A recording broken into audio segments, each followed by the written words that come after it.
Hey there everyone, it's Mel here and welcome to an edition of Studio Stories, because now we are at the Skate Sanctuary and it is the end of week 2.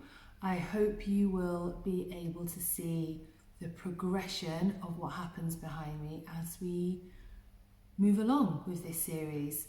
This week has been an absolutely fantastic week. I've had such a great time. Hopefully the quality of the sound will also improve now, because I've got this little microphone that should make things a bit clearer. So that should really help.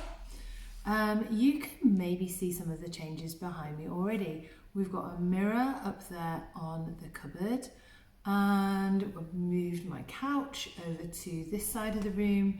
But really, some of the really big changes are going to be taking place next week. So tune back in and see if you can notice what is different next week. I'm still very much trying to figure out and fix what's going on in here, but really this series isn't about the room and what's going on or what's changing in the room. It's about the people who come and use this space. This is the Skate Sanctuary, and I really just want it to be a place that people feel calm and comfortable and safe. And I'm actually filming this on the 1st of June, and that is the start of Pride Month worldwide. So if you celebrate Pride, then I hope you feel comfortable, safe to take up the space that you should be taking up. And I'd love you to know that here is a space that we would love to welcome you into. In Leeds this week, it has been half-term week. And so we've seen a few different people come in and use the studio.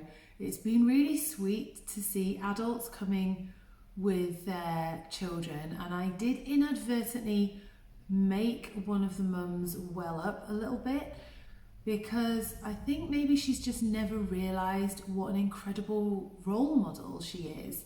So to all the parents out there who are learning to roller skate as an adult and getting a little bit frustrated because your kids are just picking it up and they are learning to skate, and it's so quick and it's so easy for them because they don't have any fear, they don't have the same responsibility that you have.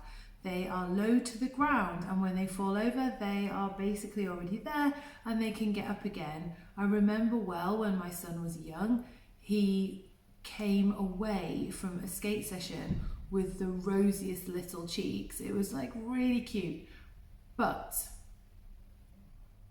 so frustrating for you, the adult, that is desperate to learn this skill, and you want to get your body to learn this as quickly as possible, and for goodness sake, your body is just not responding in the way that you want it to.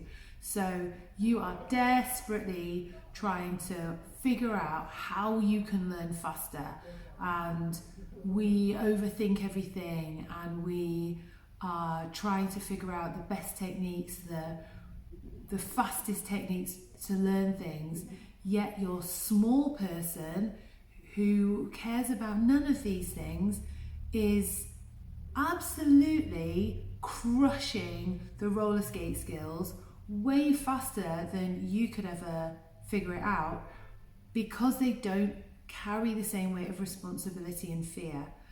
So it's really easy in those circumstances to feel, well, I'm just going to give up. I'm going to let my kiddo get on with this. I'm going to support their journey, and I'm just going to take a back seat, keep on going.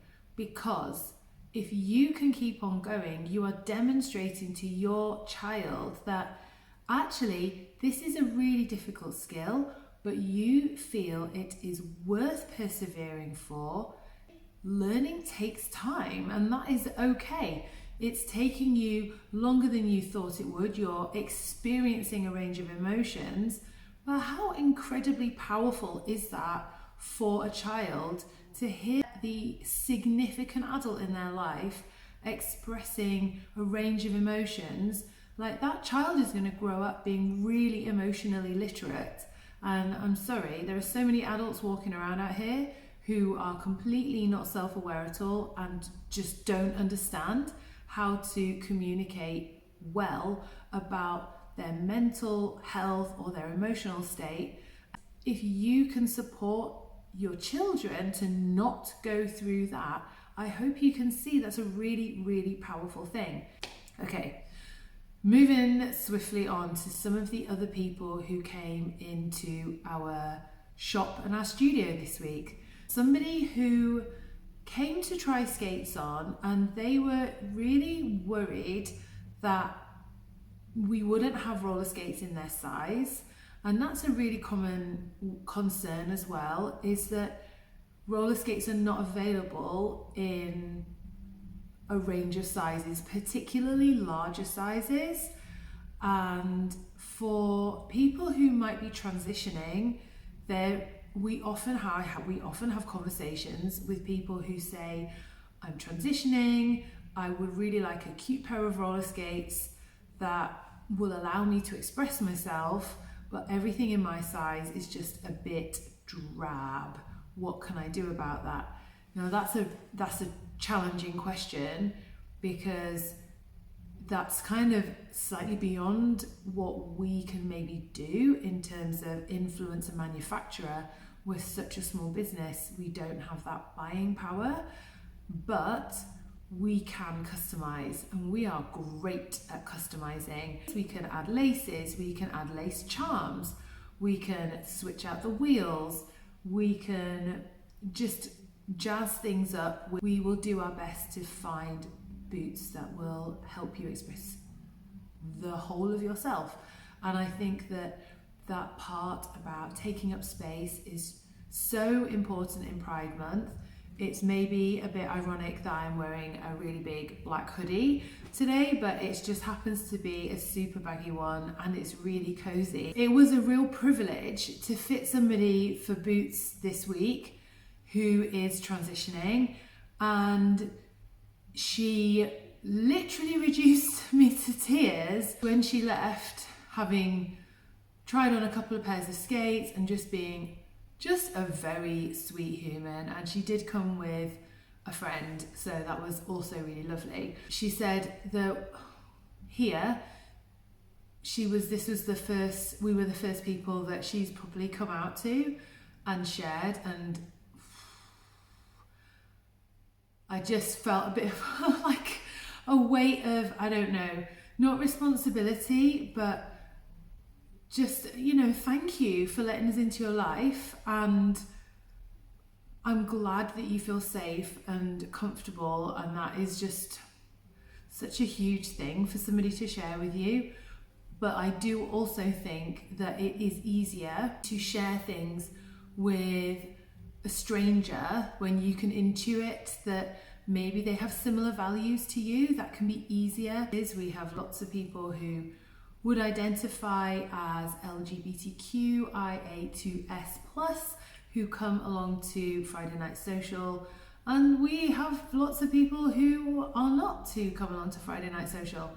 And I just think that Pride Month is about expressing who you truly are and having the courage to show up as yourself, but that is in itself really, really difficult.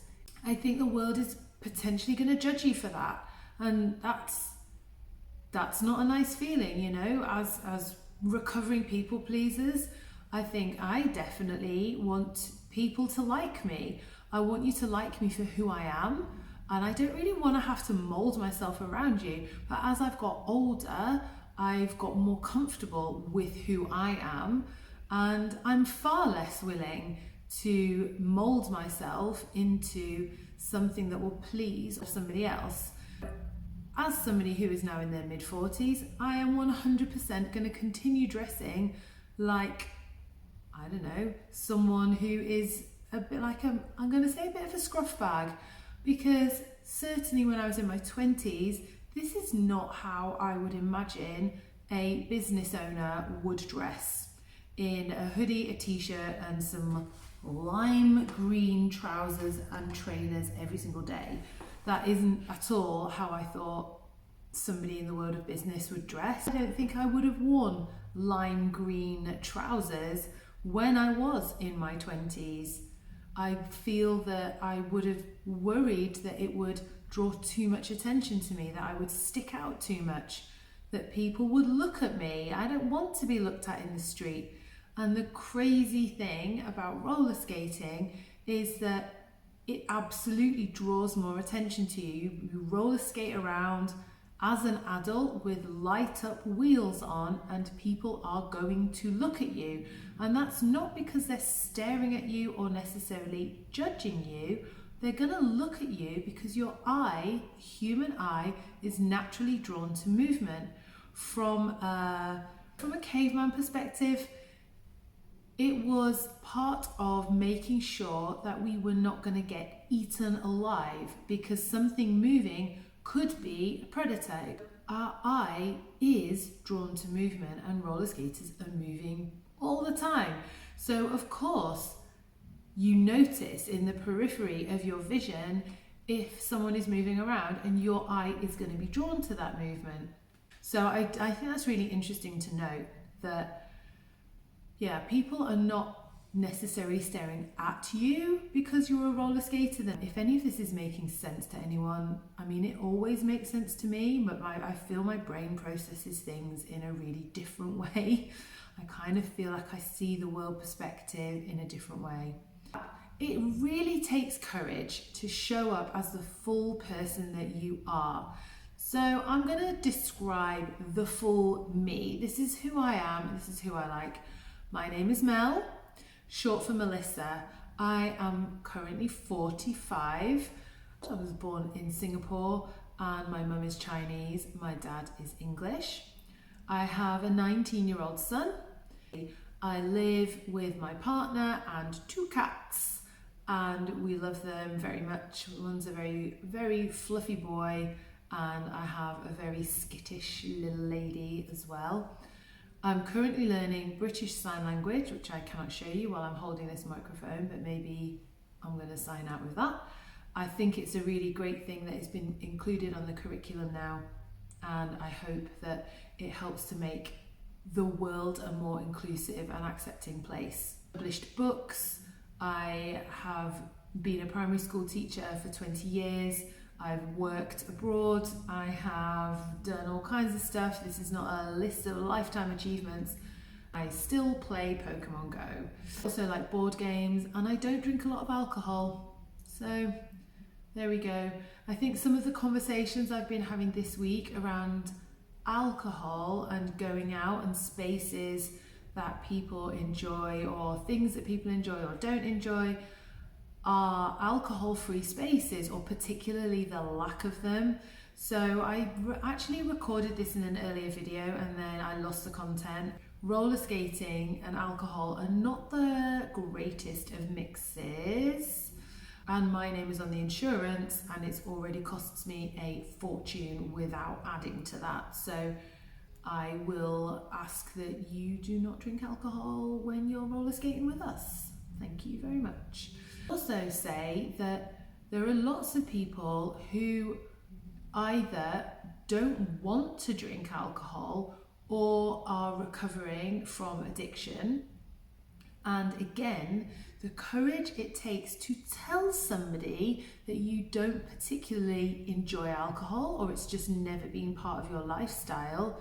I mean, for me, I don't choose to put my money into alcohol. I do enjoy the odd cocktail, don't get me wrong, but it's expensive, and actually for me far less convenient than just getting in my car and driving home. So I choose to put my money into the getting home part. It just hasn't ever formed part of what I particularly do to socialise. But I feel very lucky that I found roller skating, because I feel like I haven't needed alcohol. I've never missed it. I have never been part of that lifestyle, I guess. So I do want to offer an alternative, and I think it's a bit sad almost that some people think that there's something wrong with you, or it's a bit shameful if you are not part of a drinking culture, but that's not healthy either. So I'm trying to put this as non-judgmentally as possible, because for me there isn't any. It's a personal choice, and your life has to be a personal choice. But if you choose to abstain from alcohol, I think that's fine and it shouldn't be judged. But also, where do you go? And for some reason, I know it's the 1st of June, but I'm a bit chilly. I'm gonna have to run around in the studio. Yeah, still one.